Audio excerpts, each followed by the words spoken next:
எங்கே இன்பம் இருக்கிறதோ அங்கே துன்பம் அடுத்ததாக காத்து கொண்டு இருக்கிறது. நம்ம இன்பத்தினால் பிறக்குவது தான் குழந்தை. ஏன்னா எந்த குழந்தையுமே இன்பத்தை அனுபவிக்காத அது பிறக்காது.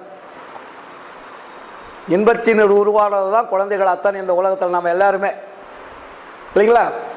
ஒரு கணவன் மனைவி இன்பம் அனுபவிக்காமல் ஒரு குழந்தை உற்பத்தி ஆகாது.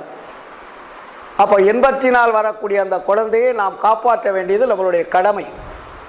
அந்த கடமை தவறுகின்ற பொழுதுதான் துன்பம் நம்மை துரத்தி கொண்டு வரும். அது அந்த காலத்தில் முடிச்சிடணும். அதனால தான் வள்ளலார் இல்லறம் என்பது ரொம்ப முக்கியமானது.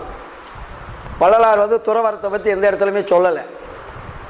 ஏன்னா இல்லறம் என்பது ஒரு குறிப்பிட்ட நாள்களுக்குள்ளாக நம்மளுடைய வாழ்க்கையை முடித்து கொண்டு அவர்களுக்கு செய்ய வேண்டிய காரியங்களை செய்துவிட்டு நாம் இறை சிந்தனைக்கு உடனடியாக வந்துவிட வேண்டும். 40 வயசு